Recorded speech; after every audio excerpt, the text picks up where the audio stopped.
Meus irmãos, bom dia. Eu sempre trago aqui para os irmãos aqui uma mensagem, uma palavra, né? Mas eu quero começar agora, né, um estudo da palavra de Deus, né? Nós vamos falar sobre Neemias, sobre a sua liderança, sobre a sua forma, né, de lidar com as situações. E nós vamos fazer um estudo. Você que vai ver o vídeo, se você puder participar, dar sua opinião, vai ser muito importante para nós. Vai ser um vídeo curto, né, 20 minutos, e todo dia a gente vai procurar gravar um vídeo dando um estudo da palavra de Deus. Então, já que a gente vai falar de Neemias, o importante é a gente começar o estudo falando o que significa o nome Neemias. Existem muitas pessoas que não conhecem, não sabem o que significa o nome Neemias. O nome Neemias significa Deus consola. Então nós temos um homem que tem um nome que Deus consola. Outra coisa importante é que ele era copeiro do rei. Ele estava trabalhando com o rei. Qualquer alimentação que vinha, ele experimentava, e se tivesse com veneno, alguma coisa ruim, ele sofreria as consequências disso. Então, a primeira coisa importante é o nome, a função e a capacidade dele de conduzir o povo numa situação tão difícil, tão complicada. Então, entre tantas lições que a gente pode aprender com a vida de Neemias, né, eu quero que você atente para essa lição aqui, que nós vamos aprender com Neemias.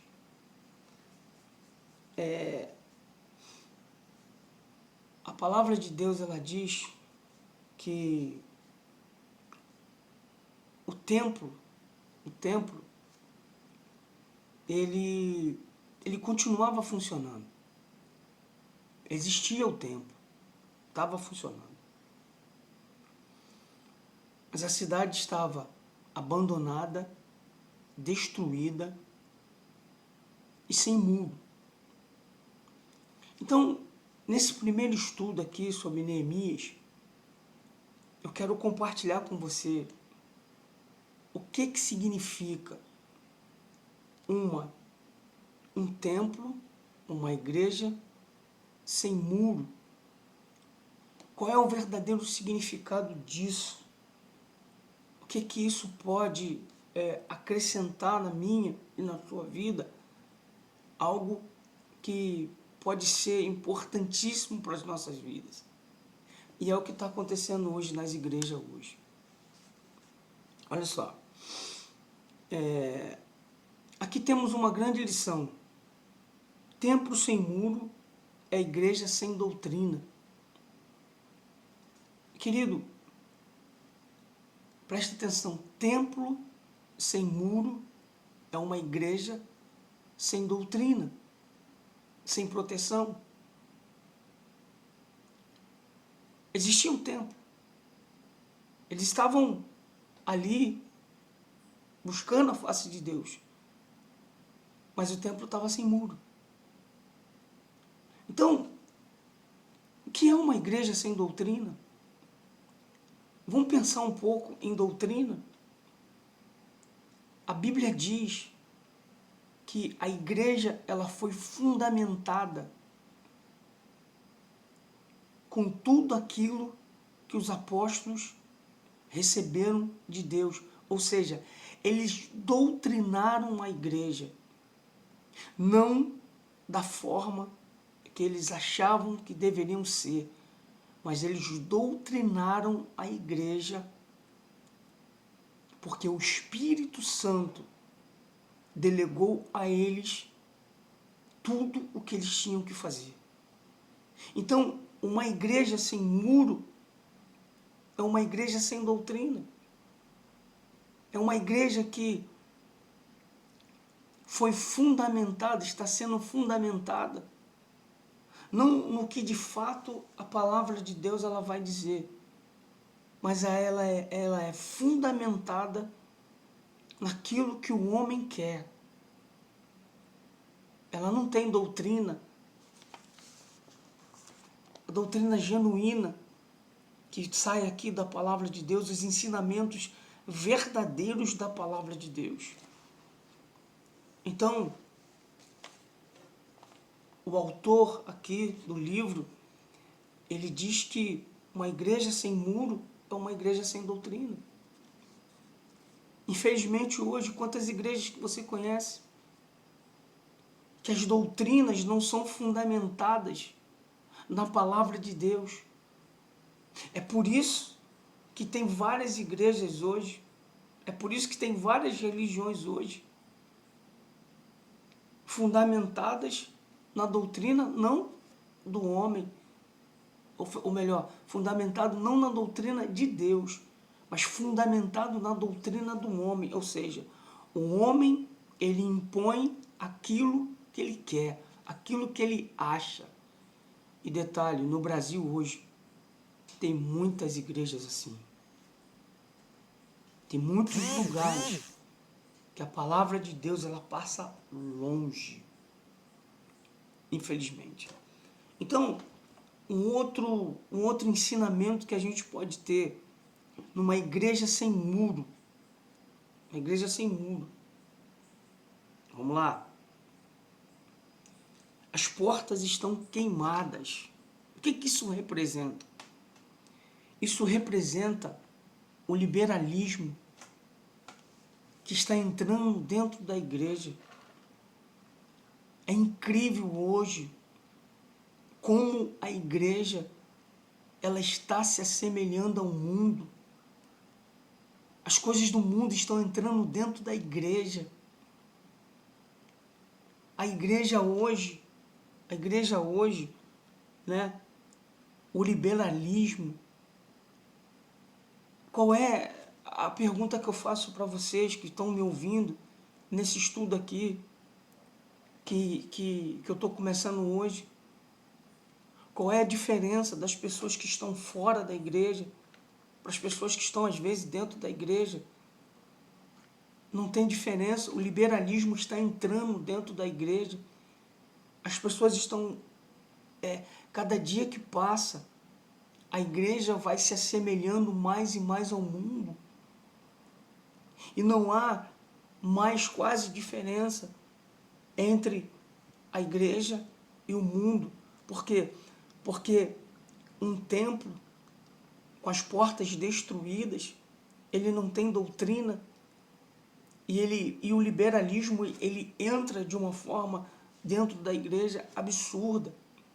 Era exatamente isso que estava acontecendo, né, com o templo, que estava funcionando, mas não tinha doutrina, mas estava tudo liberal, tudo liberado. E outra coisa interessante, outras coisas,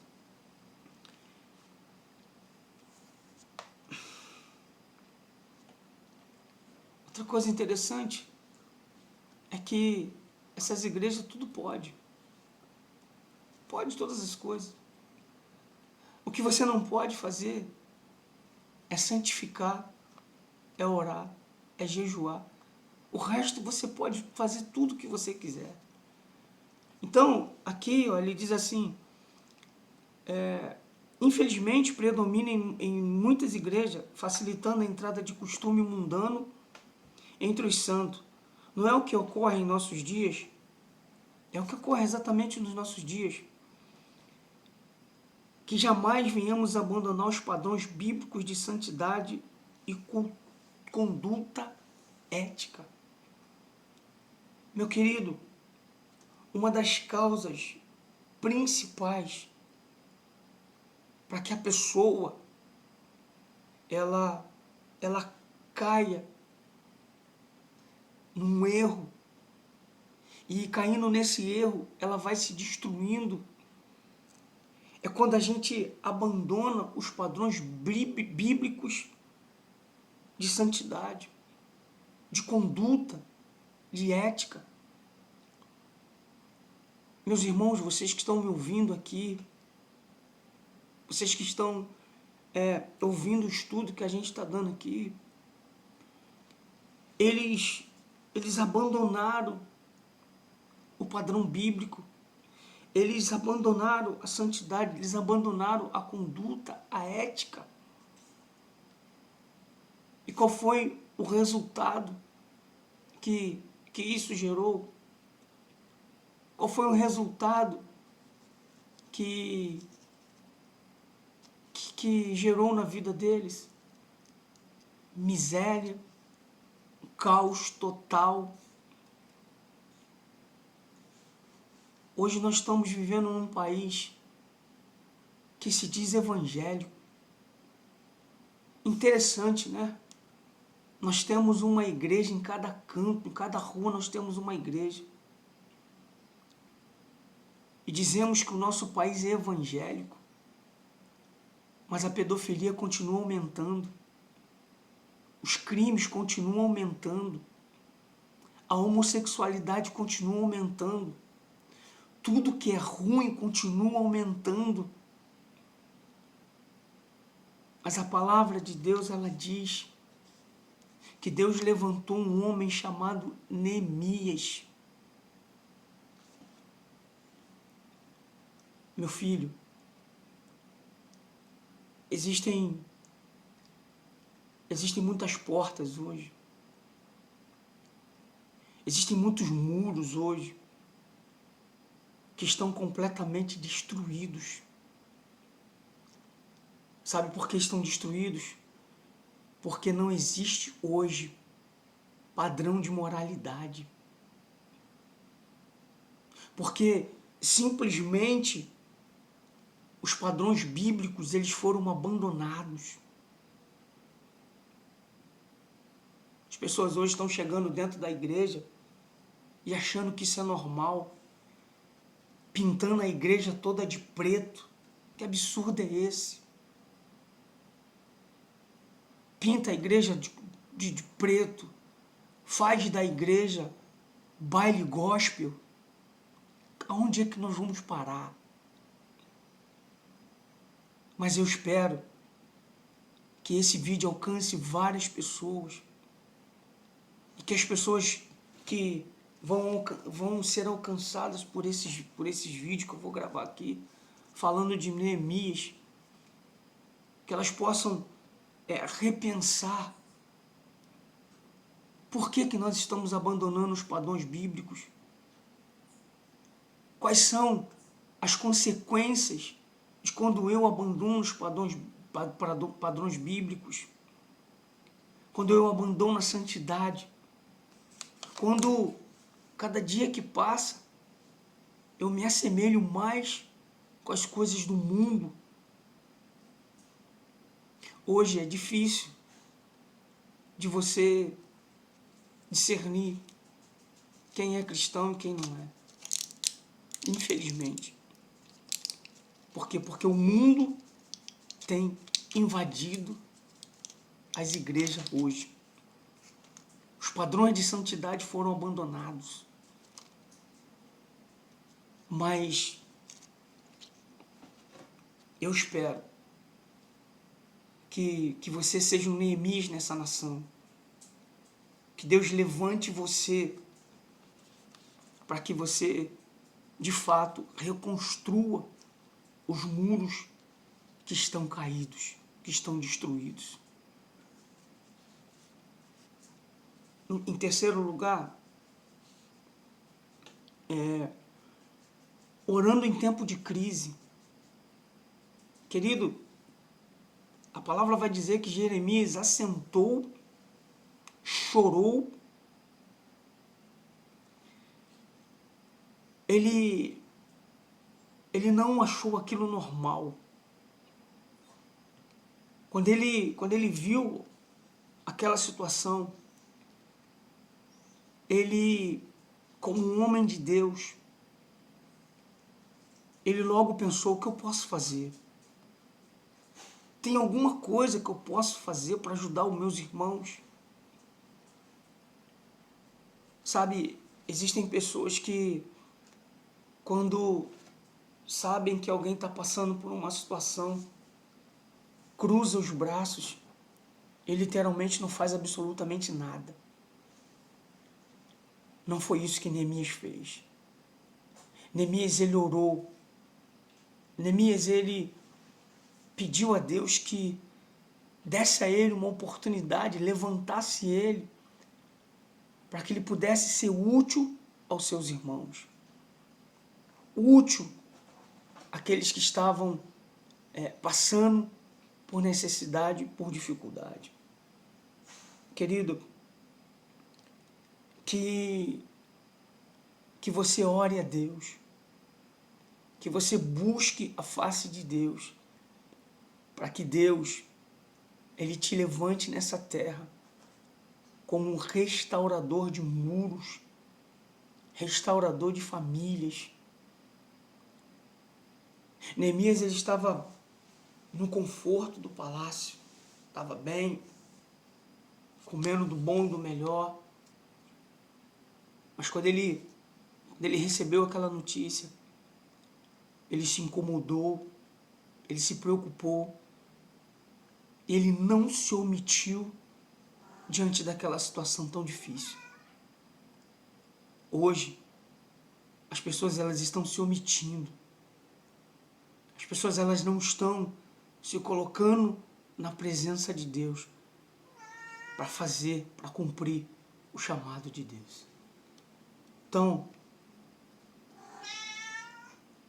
para encerrar o estudo aqui, eu quero fazer uma reflexão contigo. É um estudo, não é uma palavra, é um estudo. E se você puder colocar o comentário ali, escrever nos comentários, vou te agradecer muito. Eu vou fazer uma reflexão aqui para a gente encerrar. Estamos procedendo como Neemias, pondo Deus em primeiro lugar, ou os outros em segundo, e nós mesmos por último, enquanto procuramos cumprir o nosso ministério? Estamos procedendo como Neemias, pondo Deus em primeiro lugar, os outros em segundo, e nós mesmos por último, enquanto procuramos cumprir o nosso ministério? Querido, que a gente possa, hoje nesse feriado, que a gente possa colocar Deus em primeiro plano e entender que Deus não nos chamou para sermos escravos, mas para sermos libertadores, tá bom? Essa é a primeira parte do estudo. Que Deus possa te abençoar, Deus possa visitar a tua casa, em nome de Jesus, tá bom? Amém.